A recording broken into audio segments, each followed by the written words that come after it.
인사 한번 나누시기 바랍니다. 주의로 환영하고 축복합니다. 은혜 받으시기 바랍니다. 네.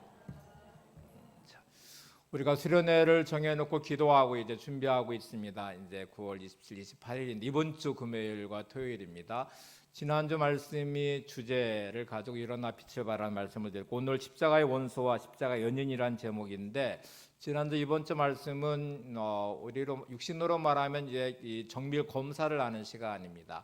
아무리 유능하고 완벽한 의사라고 해도 병을 치료하기 위해서는 반드시 검사를 통해서 그 사람의 정확한 진단을 내려야만 치료가 가능하게 되죠. 그래서 검사하는 과정도 참 까다롭고 복잡하기도 합니다. 여러분이 정기적으로 하는 그 검사도 미내시경 하려면 저녁에 굶으셔야 되고, 장내시경 하려면 속에 있는 것을 다 비워내는 시간을 또 보내기도 해야 되죠. 엑스레이를 찍고 또 MRI를 찍기도 하고 혈액 검사를 하고 뭐 이렇게 모든 과정들은 우리 안에 있는 몸의 정확한 상태를 진단해서 어디가 문제가 있는지, 어떤 병이 있는지를 찾아내는 이제 그런 시간들이잖아요. 검사가 치료하는 것은 물론 아니지만 정확한 검사는 치료를 위해 존재해야 될 중요한 조건이기도 합니다. 우리가 수련회를 준비하며 이 수련회 시간은 하나님의 치료와 만져주심의 역사가 있는 시간으로 기대하고 이제 준비를 하고 있습니다. 그래서 수련회 시간 동안 하나님 우리를 회복케 하시고 치유하시고 성령 충만케 하시며 또 잃어버린 사명을 회복하는 결단의 변화의 시간이 되기를 소망하면서, 지난주 이번 주 말씀은 그런 의미에서 진단하는 시간인데, 진단하고 드러내는 것은 불편하고 또 힘들기도 합니다. 거추장스럽기도 하고요. 내 영적 상태가 드러나는 것을 이렇게 정확하게 본다는 것은 그렇게 쉬운 건 아닌데, 우리가 한번 좀 오늘도 들여다보시면서 찾아내는 시간 되시기를 바랍니다. 헬리나 외에는 신앙생활하는 모든 사람들은 세 단계의 신앙으로 구분을 했습니다.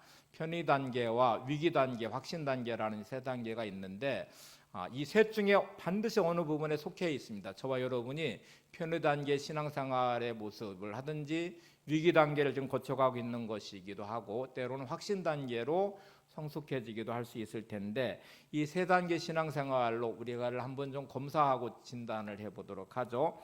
헬리나이 말하는 1단계 편의 단계는 편의점을 이용하듯이 내가 필요할 때 하나님을 찾는 단계라고 말했는데, 처음 신앙생활 할 때는 편의 단계로 신앙생활을 다 시작하게 되죠.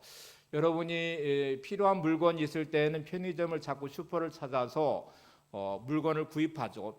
그냥 늘 가는 곳이기도 하지만 필요가 없으면 가지 않는 곳이기도 합니다.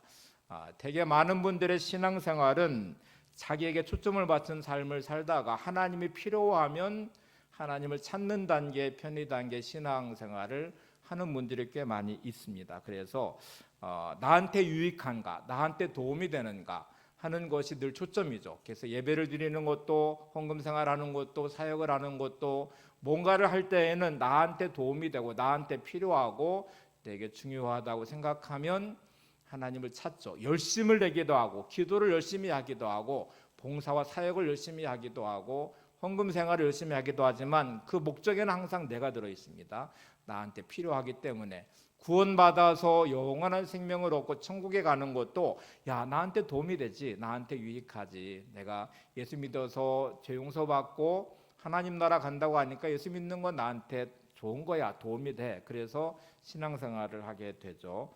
자, 2단계는 문제는 하나님과 친밀한 교제가 이루어지지 않는다는 것이 문제고요, 신앙이 성숙해지지 않는다는 것이 문제입니다. 믿음의 수준이 약하고 단순한 단계인데, 하나님은 이 단계에 절대로 머물기를 원하지 않습니다. 그래서 위기 단계라는 신앙생활하는데 어려움을 고난이라는 것을 보내는데 문제를 보내기도 하고, 그래서 우리가 광야를 만나면서 인생의 위기를 경험할 때 이 위기 단계에 가게 되죠. 도움을 요청하기 위해서는 하나님을 찾는 단계라고 설명을 해놓았는데, 위기 단계의 신앙생활은 영원하지가 않습니다. 반드시 더 성숙한 확신 단계로 성장해 가든지, 아니면 어떤 문제가 해결이 되고 나면 도로 편의 단계로 퇴보해서 도록목이 되든지 이제 그렇게 가게 되죠. 참호 기독교라는 용어로 이제 설명을 했더라고요. 참호 기독교. 마치 전쟁이 일어나면 참호 속에 숨는 것처럼 하나님께 숨어버리는, 또 하나님을 찾지만 마치 나를 보호하시고 나를 인도하시는 하나님으로 생각하고 이제 도움을 구하는데, 이게 나쁘다는 게 아닙니다. 근데 위기 단계는 영원히 머물지 않는다는 것이죠. 이 위기 단계 안에 어떤 분들은 문제를 해결하고 또는 자기가 원했던 것을 이루고 나면 도로 편의 단계로 되돌아가든지, 아니면 이 과정을 통해서 훈련을 통해서 성숙해지듯이 확신 단계로 성장해 가든지 하는 것이죠. 그래서 사람들이 되게 어려움을 만날 때 하나님을 원망하고 불평할 이유가 없습니다. 그건 하나님이 나를 통해서 뭔가를 이루시기를 기대하시는 순간이기 때문에 그래요. 되게 우리가 어린아이가 참 예쁘고 좋잖아요. 그래 사랑스럽고. 근데 부모들이 야, 너 너무 귀엽고 예쁘니까 너는 성장하지 말고 늘 어린아이로 있으면 좋겠어, 이렇게 바라는 부모는 없어요. 아이는 성장해야 되죠. 성장하는 과정에 많은 일들이 일어나게 됩니다. 아이는 그냥 눕고 있는 것이 편한데 자꾸 일으켜 세우고 걸음마를 가르치고 말을 가르치고 어느 순간에 학교를 보내고 학원을 보내고 뭐 하기 싫은 거를 자꾸 뭔가를 시켜요. 귀찮고 힘들고 어려운데 부모는 자꾸 아이한테 뭔가를 요구하고 시키고, 진짜 나를 왜 이렇게 괴롭히고 힘들게 할까라고 아이는 생각하지만 부모는 이 아이가 성장하기를 원하기 때문에 그런 거잖아요. 하나님은 우리의 인생에 신앙생활하는 것이 편의 단계에 머물지 않고 위기 단계를 통해서 확신 단계로 성장하기를 원하시는데, 되게 많은 그리스도인들은 위기 단계에 직면할 때는 진짜 간절히 하나님을 찾아요. 그리고 정말 내가 변화될 것처럼 결단하고 또 때로는 열심히 예배하고 헌신하고 사역을 하면서 하나님의 은혜를 구합니다. 그러다가 문제가 해결되고 나면 또 편안해지기 시작하면 도로 편의 단계로 돌아가는 사람들이 대부분 많이 있어요. 여러분, 이 위기 단계는 하나님을 깊이 만날 수 있는 절호의 기회이기도 하고 순간이기도, 하나님과 친밀해지고 하나님을 경험하면서 성숙해질 수 있는 귀한 순간이기도 합니다. 세 번째, 확신의 단계인데, 확신의 단계는 어떤 상황에도 선하신 하나님을 믿는 단계를 이제 확신 단계라고 말합니다. 확신 단계에 들어서면 하나님과의 친밀한 교제가 이루어지기 시작하고 하나님과 함께하는 시간이 너무 행복하고 귀하고 아름답고, 또 이 시간을 지켜내기 위해서 자신의 삶을 믿음으로 세워가고 말씀을 붙잡고 순종하고 이런 이제 시간들을 보내겠죠. 이 확신 단계에 들어간 사람들은 더 이상 하나님 나를 축복해 주세요, 하나님 이 기도를 응답해 주세요 라는 기도에 머물지 않습니다.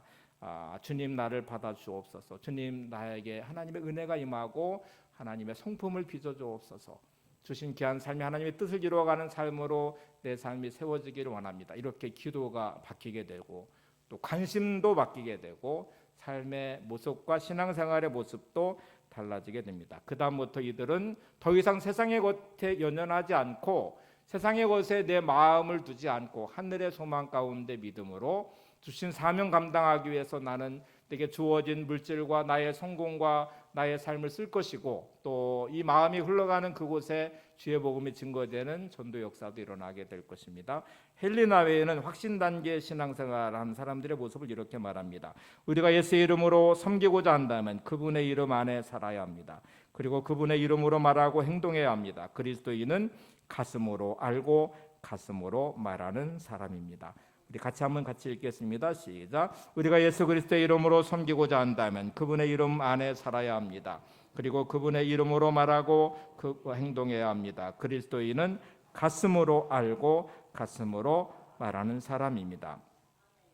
정말 우리가 예수를 잘 믿는 사람이 되고 싶다면 예수님 이름 안에, 예수님 안에서 살아야 되죠. 주님의 마음과 가슴으로 말하고 행동해야 됩니다. 십자가의 능력 안에서 우리가 회복되어야 될 뿐만 아니라 예수님의 심장을 가지고 말하고 행동하는 사람이 되어야 되는 것이죠. 요한일서 2장 5절 6절은 확신 단계의 삶의 모습을 이렇게 우리한테 전해줍니다. 같이 해보실까요? 누구든지 그의 말씀을 지키는 자는 하나님의 사랑이 참으로 그 속에서 온전하게 되었나니 이로써 우리가 그의 안에 있는 줄을 아노라. 그의 안에 산다고 하는 자는 그가 행하시는 대로 자기도 행할지니라. 누구든지 그의 말씀을 지키는 자라고 말하면서 하나님의 사랑이 참으로 그의 속에서 온전하게 됐다. 하나님의 사랑이 내 안에 머물면서 내 안이 온전하게 회복되고 또 온전하게 된다는 말이죠. 그리고 우리가 그 안에 있는 줄 아노라. 그의 안에 산다고 하는 자, 확신 단계 신앙생활하는 사람들을 말하는 거죠. 그가 행하시는 대로 자기도 행할지니라. 말씀을 살아내는 인생, 말씀대로 사는 인생이 된다는 것입니다. 확신 단계를 가진 초대교회 성도들은 하나님은 전지전능하신 분이심을 믿었습니다. 내게 있는 모든 문제를 능히 해결하실 수 있는 하나님이심도 믿었습니다. 내게 있는 고난의 문제도 능히 해결하실 수 있는 분이심을 믿었습니다. 그러나 누구보다 많은 고난을 감당해야 했습니다. 그들은 고난을 피하게 해달라고 기도하지 않았고 고난 중에 감사하고 고난을 기뻐하고 주를 향해 당하는 고난을 기쁨으로 여기며 그 일을 감당해냈습니다. 그리고 마지막 목숨을 잃는 순교자의 자리에서도 그들은 하늘 소망 가운데 이 길도 기쁨으로 갔습니다. 확신 단계 신앙은 더 이상 세상에 묶이지 않았기에 세상의 것에 연연하지 않게 되고 세상의 것에 인생에 초점을 두지 않았기에 억울함과 고통과 고난도 그를 무너뜨릴 수 없었습니다.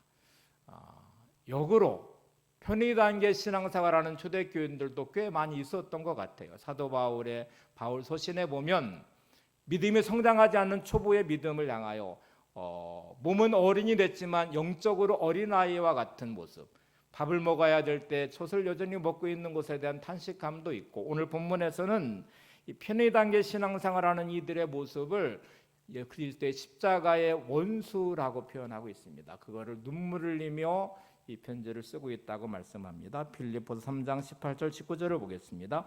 내가 여러 번 너희에게 말하였거니와 이제도 눈물을 흘리며 말하노니 여러 사람들이 그리스도의 십자가의 원수로 행하느니라. 그들의 마침은 멸망이요 그들의 신은 배요 그 영광은 그들의 부끄러움에 있고 땅의 일을 생각하는 자라.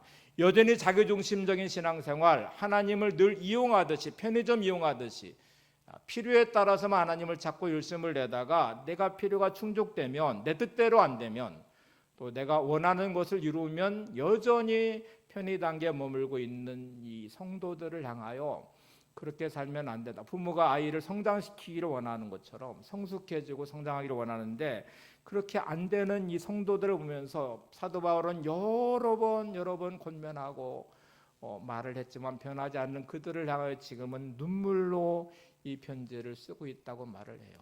그들을 향하여 지금 이 상태로 살아가는 이 삶은 그리스도의 십자가의 원수라는 말을 하고 있습니다. 우리가 이렇게 설교를 듣고 있고 말씀을 묵상하며 큐티하고 이렇게 하고 있지만 나는 정말 말씀을 살아내는 사람인가? 나는 정말 편의 단계를 넘어 위기의 단계를 통과하면서 확신 단계로 성장해가고 있는 그리스도인인가 하는 것을 생각해 보시면 오늘 말씀을 좀 이해하기가 쉬울 것 같아요. 19절 말씀에 그들의 신은 배요 그 영광은 그들의 부끄러움에 있고 땅의 일을 생각한다는 이 말씀 좀 이해하기 쉽게 현대어 성경으로 한번 다시 해볼게요. 이렇게 되어 있습니다. 그들은 욕망을 하나님처럼 섬기고 수치스러운 것을 대단한 것인 양 자랑하는 자들이다. 그들은 오직 이 세상 일에만 마음을 쓰고 있다. 지금 이 말씀을 한번 들으면서 욕망을 하나님처럼 섬긴다. 수치스러운 것을 대단한 것인 양 자랑하고 있다. 그리고 그들의 오직 세상 일에만 마음을 쓰고 있다고 말을 합니다. 혹시 이 말을 들으면서 이렇게 사는 사람이 몇이나 되겠어요? 이렇게 혹시 말할지 모르지만 여러분 우리가 겉모습만 봐서는 그 사람이 정말 좋은 믿음의 사람인지를 알 수가 없어요. 하나님은 우리의 내면을 정확하게 진단하고 계시고 우리를 알고 계실 겁니다. 너는 도대체 어디에다 마음을 두는 사람이냐? 너는 도대체 중심이 뭐냐? 너의 삶의 초점이 어디에 있느냐? 네 자신에만 관심을 가지고 이 땅에만 관심을 가지고 오늘도 그렇게 살아가는 너의 모습은 너에게 없느냐? 이렇게 물으시듯이 물으실 것 같아요. 여기 보시는 대로 이게 이제 부끄러움에 있고 땅의 일을 생각한다는 말과 함께 수치스러운 것을 대단한 것인 양 자랑한다는 말을 제가 묵상을 해봤어요. 제가 학교에 다닐 때 고등학교 다닐 때 특히 이제 이렇게 막 이제 껄렁대는 아이들, 소위 이제 막 탈선하고 또 이렇게 패를 이루어서 막 뭔가를 하는 이 친구들은 뭐 자랑이 대단히 많아요. 뭐를 자랑하냐면 죄 짓는 거를 자랑해요. 술 담배 하는 것부터 시작해가지고 남을 팬 거 또는 뭐를 내가 한 거에 대해서 대단한 것인 양 자랑하면서 그렇게 막 이야기를 하는 거를 제가 고등학교 시절에 많이 들었어요. 너무 의아했습니다. 저게 진짜 자랑거리가 되는 거야. 학생이 술, 담배 하는 게 자랑거리일까? 선생님 말 안 듣고 탈선하는 것, 또 누군가를 패고 막 누군가를 위해서 군림하듯이 하는 것이 진짜 자랑거리가 될까? 이 땅의 사람들은 이 부끄러운 것, 수치스러운 것, 이 땅의 것에 몰두하면서 그거를 자랑 삼는 사람들이 많습니다. 어떤 사람들은 권력을 자랑합니다. 진짜 권력이 자랑할 만한 것일까? 어떤 사람은 재물을 자랑합니다. 어떤 사람은 성공한 자기의 성공을 가지고 자랑하기 시작합니다. 어떤 사람들은 화려한 외모를, 또 어떤 사람은 명예를, 지식을 자랑하기 시작합니다. 진짜 이게 자랑할 만한 것들일까? 하나님 모실 때에 만약 우리에게 성공을 주시고 재물을 주시고 우리에게 권력을 주시고 성공을 주셨다면 그게 하나님 앞에 자랑 삼아서 말할 수 있는 것들일까? 예수님 말씀하신 어리석은 부자는 소출을 많이 거둔 다음에 창고를 짓고 열심히 부지런히 해서 거둔 소출이고 그의 수고에 대한 열매였겠죠. 그리고 그걸 통해서 이제 남은 인생의 시간들을 먹고 마시고 즐기자고 말하는 그를 향해, 그거를 자랑하고 있는 그를 향해서 어리석은 자라고 말씀합니다. 그걸 가지고 무엇을 하고 있느냐가 참 중요한데, 그에게는 하나님은 안중에도 없고요, 하나님에게 뭔가를 하려는 마음도 없고 오직 자기 자신만을 위해 먹고 마시고 즐기자 하는 것을 향해 어리석은 부자다라고 말씀하듯이, 우리가 진짜 자랑하고 싶은 것, 자랑하고 있는 것들은 하나님 앞에서 진짜 자랑할 만한 것들일까? 수치스러운 것 아닐까? 이렇게 생각해 볼 수 있죠. 야고보서 4장 4절에 보시면 세상과 벗됨에 대해서 이렇게 말합니다. 가늠한 여인들아, 세상과 벗된 것이 하나님과 원수됨을 알지 못하느냐? 그런즉 누구든지 세상과 벗이 되고자 하는 자는 스스로 하나님과 원수되는 것이니라. 하나님과 원수된 것, 세상과 벗된 삶, 세상의 것을 추구하는 삶의 자리가 하나님과 원수됨의 자리래요. 하나님은 이런 우리를 구원하시기 위해 독생자를 보내셨죠. 주님은 그런 우리를 구원하시기 위해서 자신의 목숨을 내주셨죠. 그리고 우리를 하나님의 새로운 피조물 되게 하시고 이제 거룩한 사명의 자리에, 하나님의 뜻을 이루는 자리에, 하늘 소망 가운데 믿음으로 살아가는 삶의 변화를 원하시며 그 삶을 위해서 우리를 위해 그 많은 희생을 하시고 대가를 지불하신 것이거든요. 그런데 우리는 여전히 세상에 묶여있는 편의단계 신앙에서 벗어나지 않는, 내 필요에 따라서 편의점에 가고 슈퍼에 가듯이 하나님은 오늘도 그렇게 이용하고 있는 신앙생활을 경고하고 계시다는 말씀이죠. 주님의 십자가의 죽으심과 부활은 아주 정확한 목적을 가지고 있습니다. 고린도서 5장 15절을 보겠습니다. 그가 모든 사람을 대신하여 죽으심은 살아있는 자들로 하여금 다시는 그들 자신을 위하여 살지 않고 오직 그들을 대신하여 죽었다가 다시 살아나신 이를 위하여 살게 하려 함이라. 여기 이해하지 못할 복잡함은 일단 없습니다. 주님이 우리를 위해서 죽으심의 목적은 아주 정확합니다. 다시는 그들 자신을 위하여 살지 않고 다시는 너를 위해서 살지 말아라. 내가 너를 위해 죽은 이유가 뭔지 아냐? 다시는 너를 위해 살지 말고 너를 위해 죽으신 주님을 위해서 살아라. 하나님의 영광을 위해서 살아라. 이게 정확한 주님의 죽으심의 목적이에요. 하나님이 왜 독생자를 내주시면서까지 우리를 구원하셨을까요? 주님은 왜 자신의 목숨을 내주시면서까지 우리를 사랑하시고 우리 죄를 용서하시고 하나님의 자녀를 삼으셨을까요? 지금 여러분이 살아가고 있는 삶을 그렇게 살지 말라고 죽으신 거예요. 너를 위해 살지 말아라. 편의점 이용하듯 슈퍼 이용하듯 하나님을 그렇게 이용하지 말아라. 세상 사람들이 추구하는 삶에서 떠나서 이제는 나를 위해서 좀 살아라. 하나님의 영광을 위해 살라고 말씀하시고 그것 때문에 죽으셨고 부활하셨대요. 주님이 제대로 가르쳐준 주기도문의 기도 중에 이런 기도가 있어요. 나라가 임하시오며 하늘에서 뜻이 하늘에서 이루어진 것까지 땅에서도 이루어지이다. 같이 한번 고백해 보세요. 시작. 나라가 임하시오며 뜻이 하늘에서 이루어진 것 같이 땅에서도 이루어지이다. 주님이 이 기도의 가르치심은 하나님 나라에서 하나님의 뜻이 온전히 완벽하게 100% 이루어진 것이 하나님의 나라입니다. 그 나라가 오늘 나를 통해서 하나님, 내 인생 가운데 하나님의 나라가 완벽하게 이루어지고 하나님의 뜻이 완벽하게 이루어지길 원합니다. 하나님의 나라가 하나님의 뜻이 이루어진 것처럼 우리 가정 안에도 하나님의 나라가 나를 통해서 이루어지기를 원합니다. 하나님의 뜻이 이루어지기를 원합니다. 내가 일하는 일터에서도 하나님의 뜻이 완벽하게 나를 통해서 이루어지기를 원합니다. 이렇게 기도하는 게 주기도문이에요. 여러분, 확신 단계 신앙을 가진 사람들은 돈을 벌고 있다면 하나님이 이 돈이 어떻게 쓰여지는 걸 하나님 원하시나요? 하나님이 저에게 물질에 복을 주셔서 이렇게 돈을 벌게 하셨는데 어떻게 써야 하나님 영광이 드러날까요? 이 돈이 어떻게 흘러가야 될까? 이렇게 기도할 것입니다.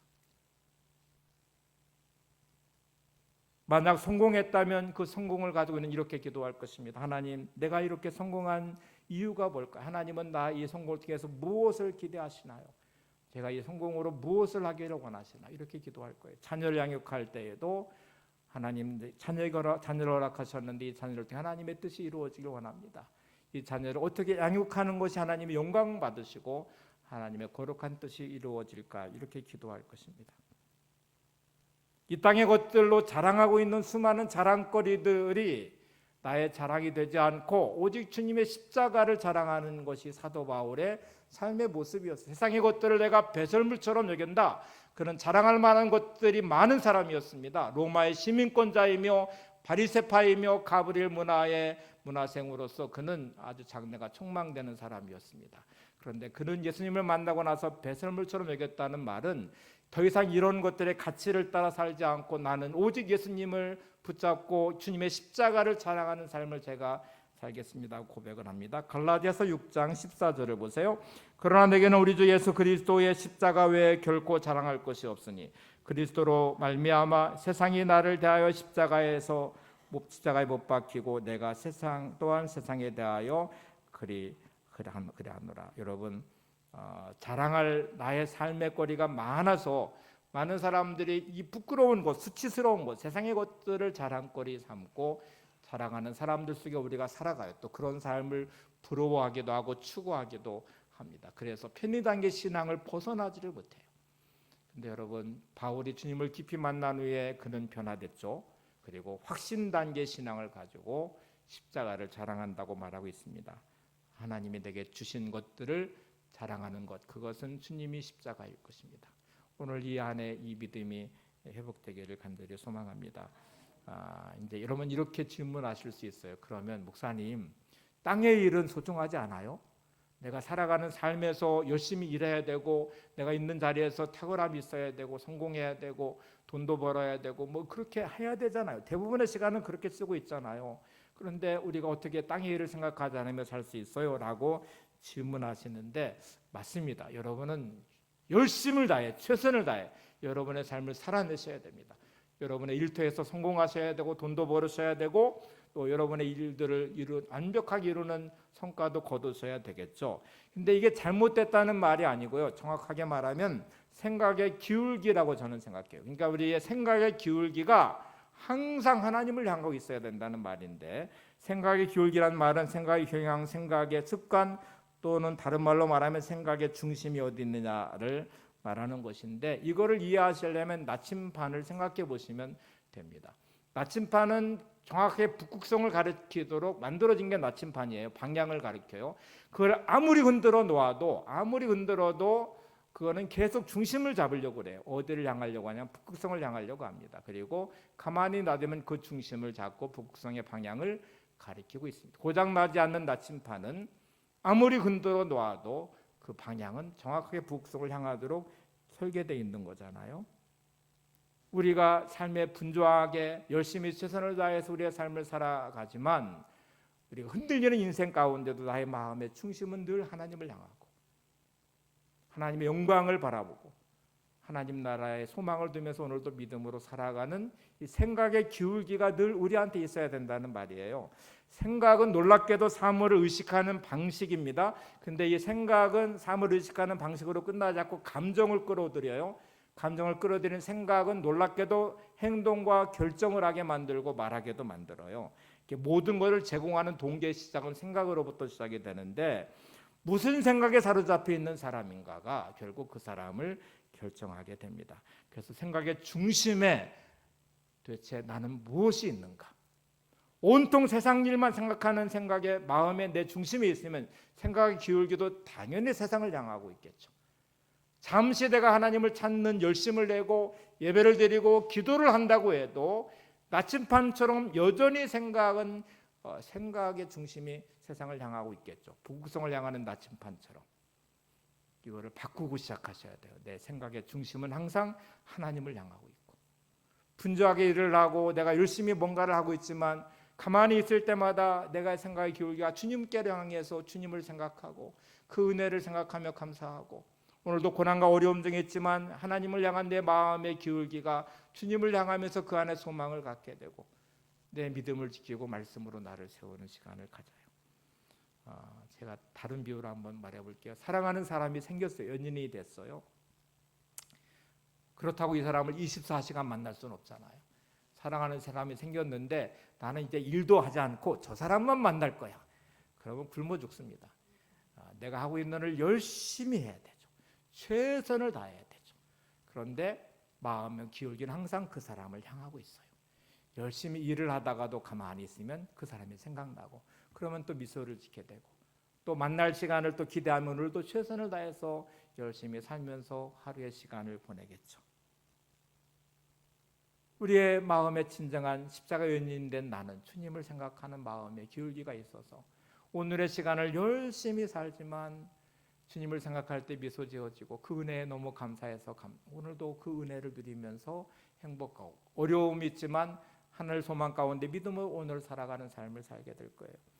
그래서 생각은 마음의 여행객과 같은 것 같아요. 이렇게 마음의 여행을 떠나듯이 그리로 향하고 있고 그리로 내 삶을 이제 발걸음을 옮기기도 하고 생각을 그리로 향하게 하기도 하잖아요.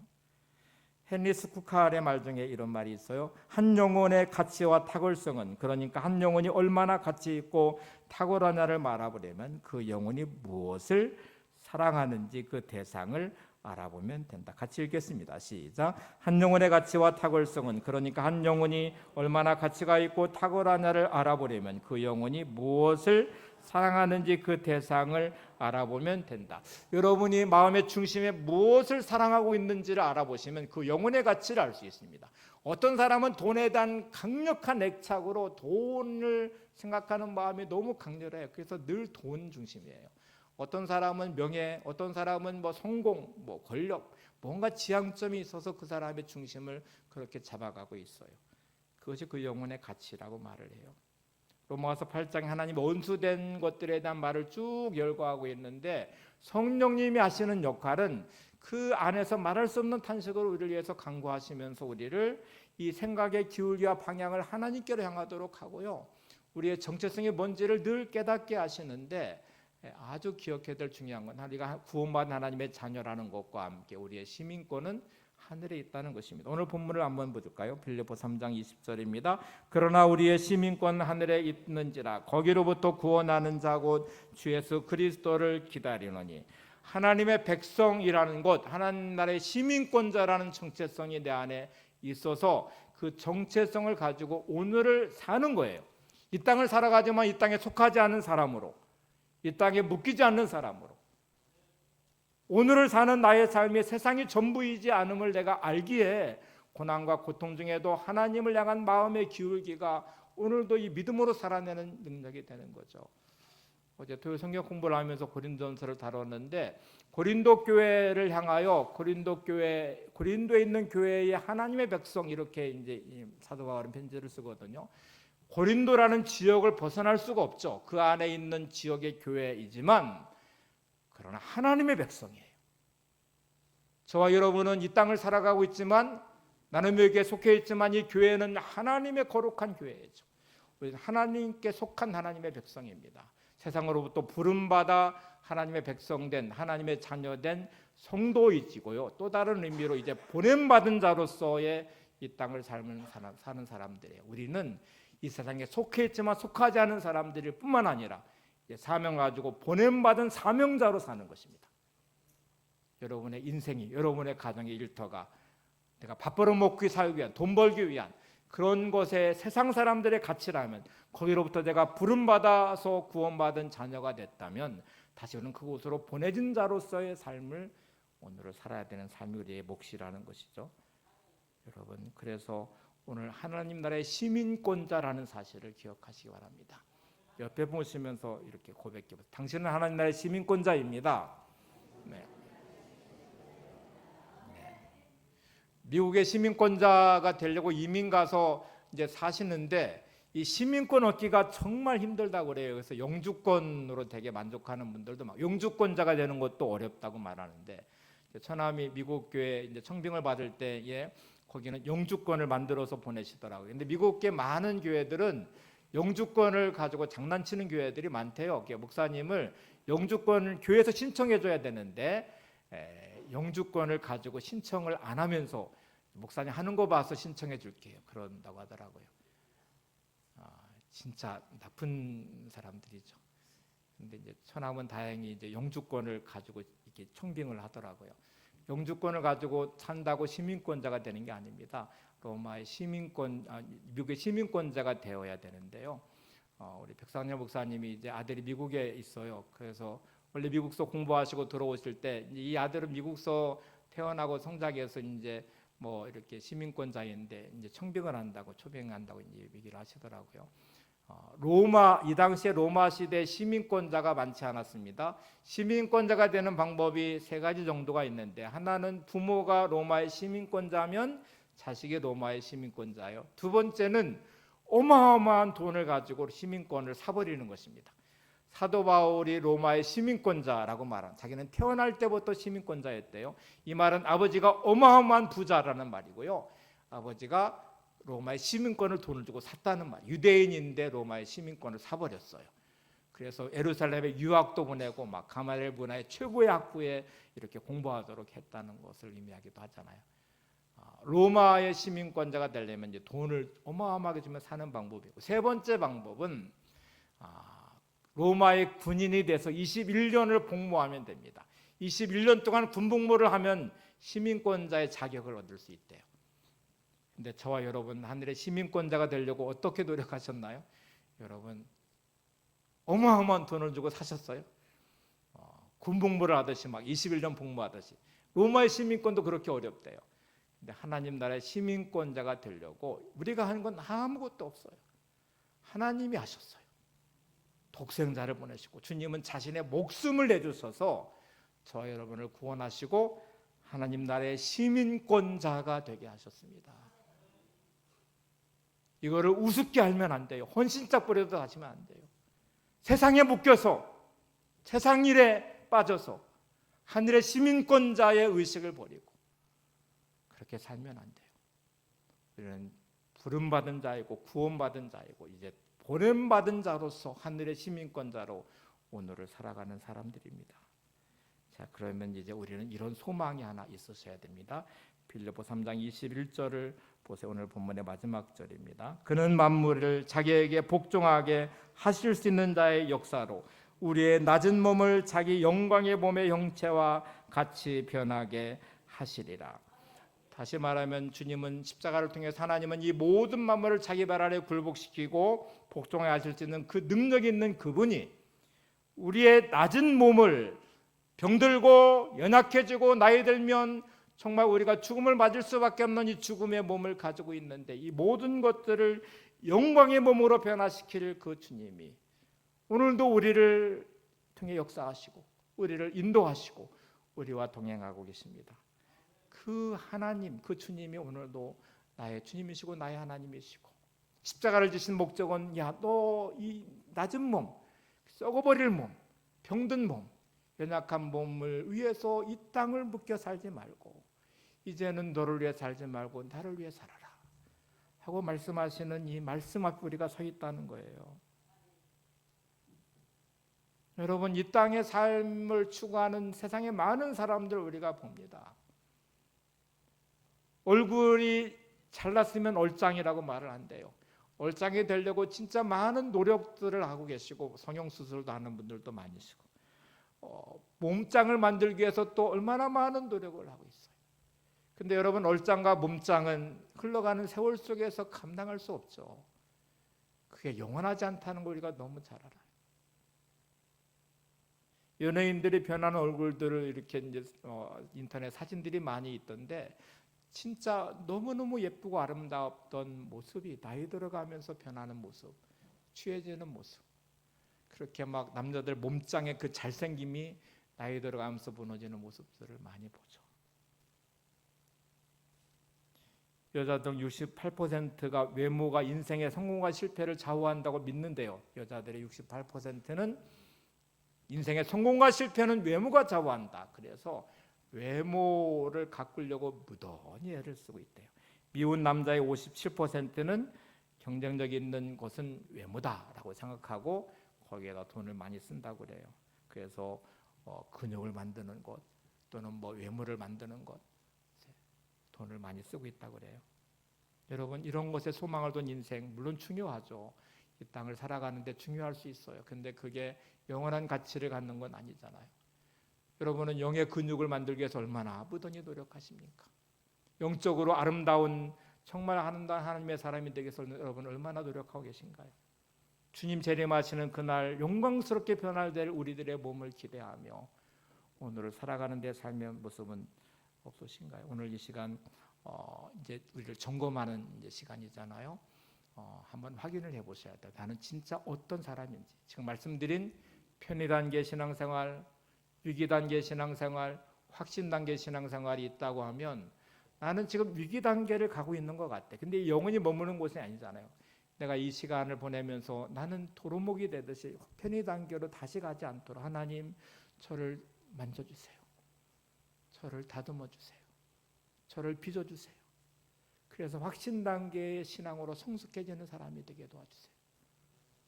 저의 삶의 광야가 끝나기를 원합니다.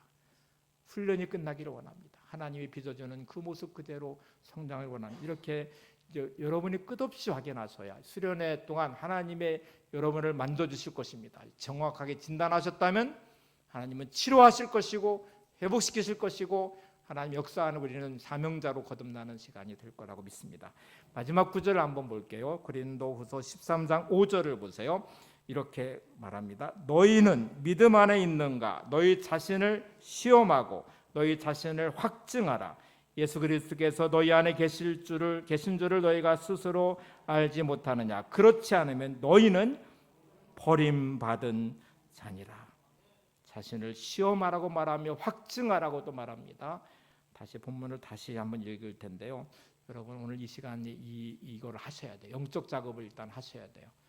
그래야 정확하게 진단하셔야 우리의 치료자 되시는 하나님은 우리를 완벽하게 치료하실 것이고 회복시키실 것입니다. 다시 보겠습니다. 시작. 너희는 믿음 안에 있는가? 너희 자신을 시험하고 너희 자신을 확증하라. 예수 그리스도께서 너희 안에 계신 줄을 너희가 알지 못하느냐? 그렇지 않으면 너희는 버림받은 자니라. 하나님 내 생각의 기울기가 항상 주님께로 향하는 사람이 되기를 원합니다. 영적 나침판이 작동하는 삶 되기를 원합니다. 어느 환경과 형편 가운데 있든지 자족하는 믿음 주시기를 원합니다. 고난 중에도 감사할 수 있는 사람 되기를 원합니다. 억울한 일을 당해도 주님의 사랑으로 회복되며 치유받으며 용서할 수 있는 사람 되기를 원합니다. 주님의 마음과 심장이 내 안에 있고 그 은혜가 내 가슴에 차고 넘쳐 흘러서 나를 바라보는 많은 사람들이 그 은혜 안에서 회복되는 역사가 있기를 원합니다. 제가 그렇게 쓰임받기를 원합니다. 이렇게 고백하시면서 오늘도 이 마음을 가지고 결단하셔야 돼요. 그때 우리는 십자가의 원수에서 십자가의 연인의 자리로 서게 될 것이고 그때 우리는 사랑의 노래를 부를 수 있을 것입니다. 지금 부를 찬양은 확신 단계에 있는 믿음의 사람이 부를 수 있는 찬양입니다. 이렇게 고백하죠. 두 손 들고 찬양합니다. 다시 오실 왕 여호와께 오직 주만이 나를 다스리네. 나 주님만을 섬기리 헛된 마음 버리고 성령이여 내 영혼 충만하게 하소서. 주님 앞에 내 생명 드리라. 우리 고백과 찬양을 올려드리실 수 있기를 바랍니다.